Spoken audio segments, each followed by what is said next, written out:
안 되는 이유를 굉장히 많이 적어주셨어요. 내가 왜 안 되는지 얘기하실 때도 안 되는 이유에 대해서 계속 얘기했죠. 아버님께서 이제 했던 얘기 들어보니까 나는 안 될 것 같고, 데뷔하기 쉬운 타이밍이 있었는데 나는 그때 못 탔으니까 안 될 것 같고 라고 지금 방금도 말했잖아요. 약간 그렇죠. 자기가 계속 만들고 있다는 생각 해본 적 있지 않아요?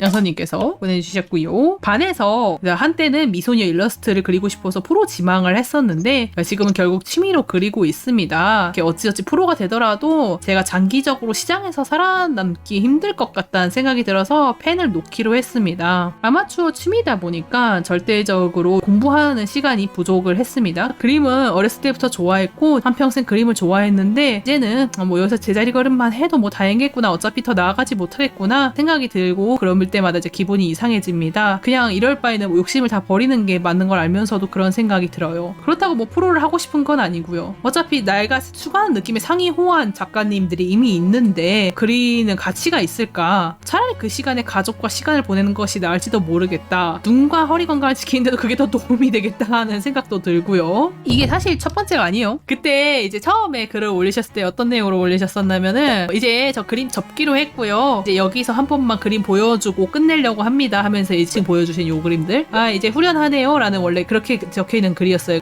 네, 약간 그런 식의 네. 폰이 더 강했어요. 거기까지 심경의 변화에 대해서 조금만 들어봐도 될까요? 제 완전한 본 마음까지 적지 않았던 거죠. 내가 여태까지 했던 걸 다 보여주고 난 이제 끝났어, 이런 느낌의 포장이었던 거죠. 그거를 느꼈기 때문에 제가 이제 양선님과 얘기를 하기로 한 거예요. 이제 처음 글을 봤을 때 이거는 본심이 아니다라는 느낌이 딱 들었거든요. 이게 사람이 진짜로 미련이 없으면은요 아무것도 안 하게 돼요. 진짜로 관심이 없다는 건 그런 거거든요. 마치 저 이제 진짜로 일러스트레이터 그만둡니다 하면서 사실은 미련이 넘치기 알지. 때문에 그렇게 쓰는 거죠.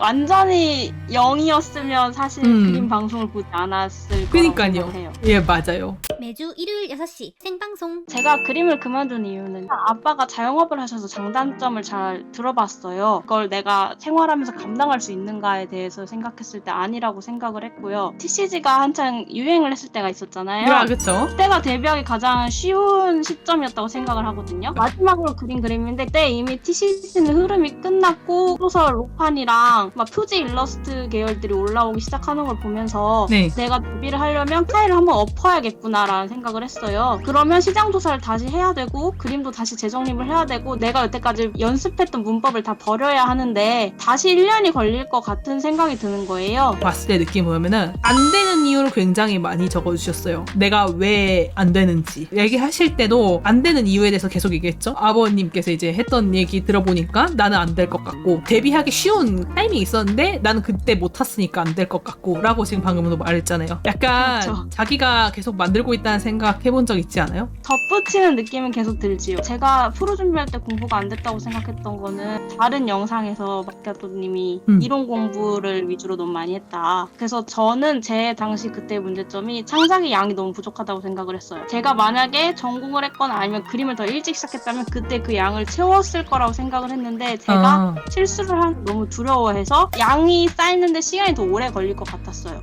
그래서 공부는 어떤 공부를 했어요? 그러면 이론 공부를 했다는 건가요? 네, 이론 공부 다 했어요. 해부학도 하고 폴키도 하고 드로잉도 하고 다. 학원에서 했어요? 아니면은 혼자서 했어요? 저 혼자서 하다가 19년 3월부터 6월까지 강의를 들었어요. 저 공부 정말 안 했고 그냥 게을러요 이런 식으로 적어놔가지고 물어본 거예요. 안 하지 않았네요 그러면은. 근데 왜 자기는 안 했다고 생각했죠? 채워야 하는 그림의 양이 나오지 않았으니까요. 그거는 더 열심히 해야 되는 문제지 지금 아예 안 한 건 아니잖아요. 이거는 정말 안 좋은 완벽주의 중에 하나거든요. 내가 원하는 목표를 이루지 못했으니까 그것은 0이라고 생각하는 거. 근데 사실은 0이 아니라고 얘기하는 거예요. 제가 좀 모작이랑 드로잉 같은 거는 제 그림으로 치지 않아서. 그러니까요. 왜 그걸 자기 그냥 그림으로 치지 않았죠? 제 그림이 아니니까요. 자기 그림은 아니지만 공부는 했잖아요. 공부는 한 건 맞는데 제가 하고 싶은 말은 완벽하지 않아도 하기는 했다는 거예요. 근데 본인은 저한테 자기를 소개할 때 공부를 하나도 안 했다고 얘기했어요. 그렇네요.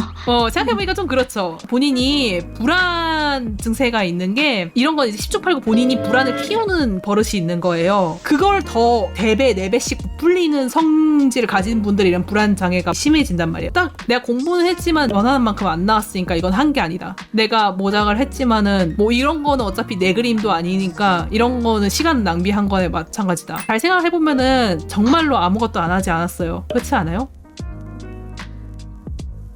잠시만요. 새삼 좀 그동안 그려왔던 시간들이 좀 생각이 났나 보다.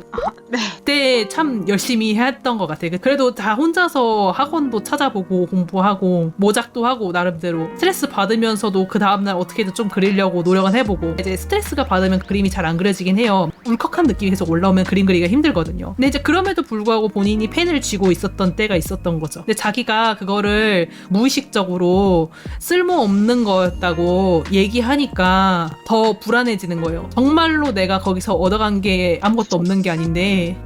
네, 그렇네요. 제게 스스로 그 시간들을 좀 날린 시간이지 않았나라고 생각을 내심하고 있었거든요. 트위터에서 마끼아트를 검색하세요. 내가 심적인 부담감이라든지 뭐 이런 것들이 있을 때 그림이 잘 안 나와요. 왜냐면은 계속해서 감정이 울컥울컥 올라오는 상태에서는요. 그냥 그림이고 뭐고 무슨 일이든 안 되는 게 정상이야. 그 상태에서는. 생각해보면 그렇잖아요. 그럼에도 불구하고 이 정도 그림을 올려서 심지어 이제 남들이 보기에도 이쁜 형태까지 만들어냈다는 거는 오히려 지금 가지고 있는 불안도만 낮아지면은요. 지금보다 실력은 자연스럽게 더 올라갈 수도 있고 그 불안을 견디면서도 이만큼의 퀄리티를 자기는 뽑아내는 사람인 거잖아요. 그래서 한 번씩 가끔 봤던 것 같아요. 아 그래요? 자기도 내심 마음에 들었구나. 네, 저 그림 그리면서 좀 감이 오는 것 같은데? 라는 생각을 했거든요. 지금 그 감을 버리려고 하니까 새벽 2시 남친처럼 미련이 생기지. 좀 너무 당황스럽네요. 진짜 너무. 혹시 자기가 그림을 오늘 진짜 못 그리겠어 하면서 때려친 날이 있을 거예요. 약간 불안해서 못 그린 거죠, 정확히는. 그래서 그리려고 하면 스트레스 올라오고 하니까 못 그린 거죠. 네, 맞아요. 그러면 그거는 게으른 거랑은 조금 다른 문제인 거가 아닐까? 너무 약간 파헤쳐지는 기분이 들어서 너무 막 전곡을 네. 하려고 들어오시네요. 게으르다고 생각을 했지만은 실제로는 하려고 노력을 했지만은 뭔가 마음에서 계속 울컥울컥 올라오기 때문에 그림에 펜을 잡을 용기가 없었기 때문에 못 그린 거예요. 네. 그거는 게으른 게 아니지 그러면. 본인이 스트레스를 많이 받았으니까 자기가 스트레스를 조금 더 조절하는 거에 좀 더 익숙해지기만 하면 해결될 문제가 아니었을까? 딱 그것만 없으면 더 열심히 할 수 있을 것 같지 않아요? 네.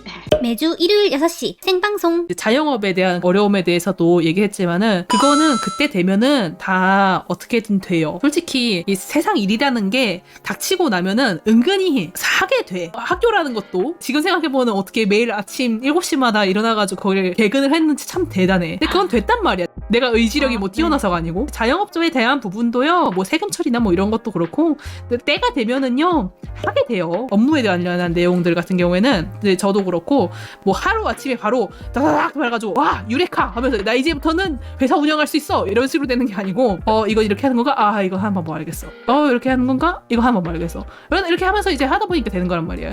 근데 이제 본인이 불안이 높으니까 이 거대한 양의 할 일들을 이 순간 1분 1초에 이해하려고 하니까 오버가 된 거예요. 애초에 그렇게 고민할 일이 아니었던 거야. 그러니까 이거는 그 사람들 다 그렇게 살아가니까 본인도 할 수 있어요. 승에 이제 제일 큰 게 자기가 가지고 있는 불안 요소를 너무 뻥튀기 해주고 이따만하게 만드는 게 문제인 거예요. 그냥 요만하게 가지고 있으면은 인간이 해결할 수 있는 문제 안에 있는 경우가 더 많거든요. 잘 생각을 해보면. 네, 그리고 제가 좀 저를 좀 몰아가는 타입이라서요. 약간 그런 애들 있잖아요. 4시간 하면 왜 6시간을 못하지? 그래서 6시간을 하면 8시간 왜 8시간을 못하지? 그걸 버리기 전까지는 불행할 거예요. 잠깐만 머리를 차갑게 하고 생각을 해봅시다. 인간이 그거를 영원히 유지하는 인간이 내가 봤을 때는 그냥 없다고 보거든요. 자기가 지금 네. 말도 안 되는 거를 지금 자기한테 요구하고 있잖아요. 좀 칭찬에 박한 것 같아요. 스스로가. 약간 그런 거야. 갑자기 게임 들어가자마자 자 이제부터 레벨 100을 찍으세요. 이러면 이 게임 할 거예요? 아니. 안 하죠. 하기 싫죠. 하기 싫은 마음이 먼저 생겼어. 근데 문제는 여기다가 막 이걸 이제 안 하면은 엄청난 벌칙이 하나가 있어서 내가 억지로 이걸 해야 되는 상황이야. 하면서 이제 하겠죠. 슬라임 한 10마리 잡아오세요. 10마리 잡았어. 와, 그 다음에는 저기 가서 이제 슬라임 한 20마리 잡아오세요. 해가지고 20마리 잡았더니 와, 잘했어요. 이제 그러면 레벨 1이 됐어. 와, 반짝반짝. 이런 순차적인 게 있잖아요. 게임이라는 거는. 오히려 그냥 그렇게 해놓으면은 그 사람은 그냥 그걸 천천히 따라가다 보면은 정신 차려보면 나는 레벨 100이 되어 있는 거거든요. 근데 본인이 왜 나한테 스스로한테 왜 더 힘든 퀘스트를 주고 있어요? 네.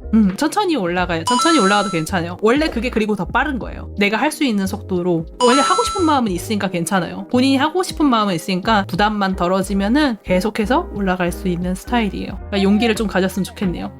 마음이 좀 많이 정리된 것 같아요. 이렇게까지 꿰뚫릴 거라는 예상을 하지 못하고 들어와서 여기서 이런 대답을? 라는 뜻밖의 상황에서 얻어가는 네. 일종의 깨달음이기도 하고 살짝 창피하기도 하고 괜찮아요. 그거는 이제 다른 분들도 의외로 다 비슷한 걸 볼 거예요. 네, 오히려 솔직하게 네. 이렇게 말해주니까 멋있는 거지. 네, 이야기 들어주셔서 감사합니다. 이런 얘기 털어놓기 힘들었을 텐데 그래도 솔직하게 말씀해주셔서 고마워요. 좋아요, 알림 설정까지 부탁해요.